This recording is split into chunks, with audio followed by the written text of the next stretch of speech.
ஆரம்பத்திலிருந்து கிளைமேக்ஸ் வரைக்கும் ரொம்பவே பரபரப்பான கிரிப்பிங்கான ஒரு த்ரில்லராக கொடுத்துருக்காங்க. இந்த படத்தில் தேவையில்லாத சீன் அப்படின்னு எதையுமே சொல்ல முடியாது. படத்தோட முதல் சீன்ல இருந்து இன்ஃபேக்ட் தேங்க்ஸ் கார்டு போடுற அந்த இடத்துல இருந்தே கதைக்குள்ள போயிடுறாங்க.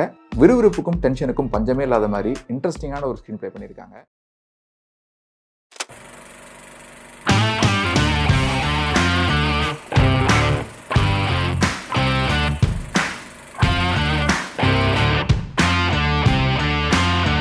நல்ல சினிமாக்களை நேசிக்கிற கொண்டாடுற எல்லா நெஞ்சங்களுக்கும் வணக்கம். இந்த வீடியோவில் நம்ம பார்க்க போகிறது இயக்குனர் ஜீஸ் ஜாய் டைரக்ஷனில் பிஜு மேனன் மற்றும் ஆசிஃப் அலி நடிச்சிருக்கிற தலைவன் மலையாள படத்தோட விமர்சனம். இந்த படத்தோட கதை என்னன்னா, கேரளாவில் ஒரு டவுனில் இருக்கிற போலீஸ் ஸ்டேஷனில் சப் இன்ஸ்பெக்டராக வந்து ஜாயின் பண்ணுறாரு ஆசிஃப் அலி.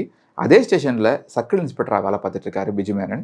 இவங்க ரெண்டு பேருமே ரொம்ப நேர்மையான ஸ்ட்ரைட் ஃபார்வர்டான ஆளுங்க அப்படிங்கிறதால முதல் நாள்ல இருந்து இவங்க ரெண்டு பேருக்குள்ளேயும் முட்டிக்குது. அதுக்கப்புறமா சில மாதங்கள் கழித்து வேற ஒரு கேஸில் இவங்க ரெண்டு பேருக்குமான மோதல் இன்னும் பெருசாக வெடிக்குது. ஒரே ஸ்டேஷனில் வேலை பார்க்குற சப் இன்ஸ்பெக்டரும் சர்க்கிள் இன்ஸ்பெக்டரும் வந்து ஈகோவில் இப்படி பிரிஞ்சிருக்கக்கூடாது, அடிச்சிட்டு இருக்கக்கூடாது அப்படிங்கிறதால டெப்புட்டி எஸ்பியே வந்து இவங்க ரெண்டு பேரும் பேசி ஒன்றா சேர்த்து வைக்கலாம் அப்படின்னு ட்ரை பண்ணியும் கூட அது நடக்காமல் போகுது. இந்த சமயத்தில் சர்க்கிள் இன்ஸ்பெக்டர் பிஜு மேனன் வீட்டு மொட்டை மாடியில் ஒரு பணம் ஒன்று கிடக்குது. அந்த பணம் எப்படி அங்கே வந்துச்சு, அதை யார் அங்கே வந்து போட்டாங்க, யார் கொலை பண்ணாங்க அப்படிங்கிறதெல்லாம் பெரிய மர்மமாகவே இருக்குது. இதை பற்றின விசாரணை தொடங்குது. ஏற்கனவே வந்து பிஜு மேனனுக்கு வந்து அவர் ரொம்ப நேர்மையாக இருக்கிறதால வெளியே மட்டும் இல்லை, போலீஸ் ஸ்டேஷனுக்குள்ளேயே வந்து அவருக்கு நிறைய எதிரிகள் இருக்காங்க அப்படிங்கிறது நமக்கு முன்னாலேயே காட்டியிருப்பாங்க. ஆரம்ப கட்ட விசாரணையில் கிடைக்கிற சாட்சியங்கள், தடயங்களை பார்க்குறப்போ இந்த கொலையை பிஜு மேனனே பண்ணியிருக்கிறது தான் வாய்ப்பு அதிகமாக இருக்குது அப்படின்னு எல்லாருமே சந்தேகப்படுறாங்க. தொடர்ச்சியாக மக்கள் போராட்டத்தாலையும் மீடியா ப்ரெஷராலையும் பிஜு மேனனை ஜெயிலில் ரிமாண்ட் பண்ணிடுறாங்க. இந்த கட்டத்தில் இந்த கேஸை விசாரிக்கிற வாய்ப்பு சப் இன்ஸ்பெக்டர் ஆசிஃப் அலி கிடைக்குது. நிஜமாவே இந்த கொலையை பிஜு மேனன் தான் பண்ணாரா, இல்லை வேற யாராச்சும் பண்ணிட்டு அவரை இதில் ஃப்ரேம் பண்ணிட்டாங்களா, அவர் எப்படி இந்த கேஸ்க்குள்ளே வந்தார், பிஜு மேனனுக்கும் ஆசிஃப் அலிக்கும் ஏற்கனவே ஆகாது அப்படிங்கிறதால ஆசிஃப் அலி இந்த கேஸை நேர்மையாக விசாரிச்சாரு அப்படின்னு பல கேள்விகளை சுற்றி நகருது இந்த தலைவன் படத்தோட கதை. இந்த படத்தோட ப்ளஸ் பாயிண்ட்ஸ் என்னன்னா, முதல் பாசிட்டிவ் இந்த படத்தோட ஸ்க்ரீன் பிளே. ஆரம்பத்திலிருந்து கிளைமேக்ஸ் வரைக்கும் ரொம்பவே பரபரப்பான கிரிப்பிங்கான ஒரு த்ரில்லராக கொடுத்துருக்காங்க. இந்த படத்தில் தேவையில்லாத சீன் அப்படின்னு எதையுமே சொல்ல முடியாது. படத்தோட முதல் சீன்ல இருந்து இன்ஃபேக்ட் தேங்க்ஸ் கார்டு போடுற அந்த இடத்துல இருந்தே கதைக்குள்ள போயிடுறாங்க. விறுவிறுப்புக்கும் டென்ஷனுக்கும் பஞ்சமே இல்லாத மாதிரி இன்ட்ரெஸ்டிங்கான ஒரு ஸ்க்ரீன் ப்ளே பண்ணியிருக்காங்க. படம் தொடங்கி ஒரு 25 நிமிஷத்துல அந்த கொலை கேஸ் தொடங்கிடுது. அங்கிருந்து இன்டர்வல் வரைக்கும் படம் போனதே தெரியல. செகண்ட் ஹாஃப்லையும் நல்லா எங்கேஜிங்காகவே கொண்டு போயிருந்தாங்க. ஒரு கட்டத்துக்கு மேலே இதெல்லாம் யார் தான் பண்ணிட்டு இருக்காங்க, யார் இதெல்லாம் பண்ணியிருப்பாங்க அப்படிங்கிற ஆர்வம் எக்கச்சக்கமாக கூடி போய் எட்ஜ் ஆஃப் த சீட்டில் உட்கார வச்சிடுறாங்க.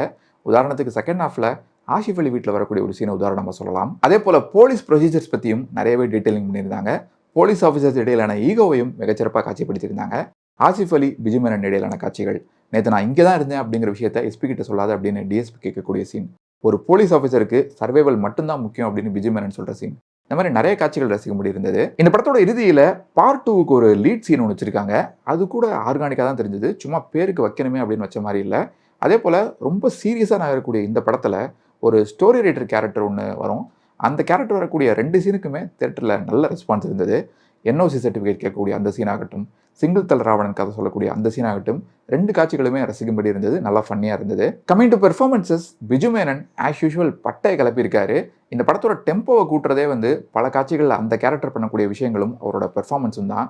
எக்ஸாக்ட்லி இதே மாதிரி கதாபாத்திரங்கள், இதே மாதிரி பெர்ஃபார்மன்ஸஸை அவர்கிட்ட நம்ம இதுக்கு முன்னால் பார்த்துருந்தாலும் கூட, உதாரணத்துக்கு ஐயப்பனும் குஷியும், கருடன், இந்த மாதிரி படங்களெல்லாம் வந்து 2 பிரைமரி கேரக்டர்ஸ் மத்தியில் இருக்கக்கூடிய ஈகோ வச்சு தான் நகரும் அப்படின்னாலும் கூட, அந்த கேரக்டர்ஸையோ இல்லை அந்த கதையோ ஞாபகப்படுத்தாதபடிக்கு மிகச்சிறப்பான ஒரு பெர்ஃபார்மன்ஸை கொடுத்துருக்காரு. ஆசிஃப் அலி மிடுக்கான ஒரு போலீஸ் ஆஃபீஸர் கேரக்டரில் அவரோட பங்களிப்பை ரொம்ப நீட்டாக கன்வின்சிங்காகவே பண்ணியிருக்காரு. உயரதிகாரிகளை பார்த்து பயப்படாமல் எதிர்த்து பேசக்கூடிய சீன்ஸ் ஆகட்டும், ஒவ்வொரு முறையும் இந்த கேஸ் வந்து ஒரு டெட் எண்டில் போய் நிற்கிறப்போ அதுக்கு அவர் கொடுக்கக்கூடிய ரியாக்ஷன்ஸ் ஆகட்டும், படம் முழுக்க ரொம்ப இயல்பாகவே நடிச்சிருக்காரு. திலீஷ் போத்தன் உட்பட மற்ற நடிகர்களும் ரொம்ப யதார்த்தமாக பண்ணியிருக்காங்க. டெக்னிக்கலாகவும் இந்த தலைவன் திரைப்படம் ரொம்ப ஸ்ட்ராங்காக தான் இருந்தது. Art direction, sound designing, background score, stunt கொரியோகிராஃபின்னு எல்லா டிபார்ட்மெண்ட்டுமே சிறப்பான ஒரு ஒர்க்கை கொடுத்துருக்காங்க. குறிப்பாக ஷரண் வேலாயுதனோட சினிமோட்டோகிராஃபி இந்த படத்துக்கு ஒரு பெரிய பலமாக இருந்தது. இந்த படத்தோட குறைகள் என்னன்னா, இந்த படத்தில் எனக்கு பெருசாக குறைகள்னு எதுவும் தெரியல. சில இடங்களில் லாஜிக் பிரச்சனைகள் இருந்தது.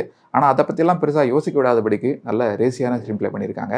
ஆனால் இந்த மாதிரி த்ரில்லர் படங்களில் பொதுவாக கிளைமேக்ஸ் வரைக்கும் பிரமாதமாக கொண்டு போயிட்டு கடைசியில் இதெல்லாம் யார் பண்ணாங்க, எதுக்காக பண்ணாங்க, என்ன காரணம் அப்படின்னு ரிவல் பண்ணக்கூடிய அந்த இடத்த வந்து ரொம்ப யூஸ்வலாக முடிச்சிருவாங்க. இந்த படத்துலையும் அப்படி தான் கொஞ்சம் யூஸ்வலாக முடிஞ்சிருச்சு. அது மட்டும் தான் இந்த படத்தில் ஒரு மைனஸாக இருந்தது. ரொம்ப வழக்கமான ஒரு விஷயமா இருந்தது. இந்த படங்களுக்கே உரிய ஒரு டெம்ப்ளேட்டடான ஒரு ஃப்ளாஷ்பேக்காக இருந்தது. மொத்தத்தில் இந்த தலைவன் திரைப்படம் எப்படி இருக்குன்னு கேட்டிங்கன்னா, பொதுவாக மலையாள சினிமாவில் த்ரில்லர் படங்கள் அப்படின்னாலே அது தரமாக இருக்கும். அதுலேயும் குறிப்பாக போலீஸ் இன்வெஸ்டிகேஷன் படங்கள் அப்படின்னாலே அது ஒரு மினிமம் கேரண்டி படமாக இருக்கும். ஒன்று ரொம்ப சூப்பரான படங்களாக இருக்கும், அப்படி இல்லைன்னா நம்மளை டிசப்பாயின்ட் பண்ணாத ஒரு படமாக இருக்கும். அதுக்கு நிறைய உதாரணங்களை சொல்லலாம். மும்பை போலீஸ், மெமரிஸ், அஞ்சாம் பதிரா, இரட்டா, இந்த வருஷம் வந்த அன்வேஷிப்பின் கண்டேதும், இந்த மாதிரி நிறைய படங்களை சொல்லலாம். அந்த வரிசையில் இந்த தலவன் திரைப்படமும் ஒரு ஒர்த்தான த்ரில்லர் படம் அப்படின்னே சொல்லலாம். இந்த படம் இப்போ தியேட்டர்ஸில் இங்கிலீஷ் சப்டைட்டில்ஸோட ஓடிட்டு இருக்கு. வாய்ப்பு இருந்தால் கண்டிப்பாக பாருங்க. ஸோ இந்த ரிவ்யூ உங்களுக்கு பிடிச்சிருந்தா மறக்காம உங்க ஃப்ரெண்ட்ஸ் அண்ட் ஃபேமிலி கூட ஷேர் பண்ணுங்க. நீங்க ஏற்கனவே இந்த தலவன் படத்தை தியேட்டரில் பார்த்துருந்தீங்கன்னா உங்களோட கருத்துக்களை கீழே கமெண்ட்ஸ் சொல்லுங்க. மீண்டும் வேற ஒரு வீடியோவில் சந்திப்போம். இன்னும் நிறைய சினிமாக்கள் பார்ப்போம். நிறைய சினிமாக்கள் பற்றி பேசுவோம். நன்றி.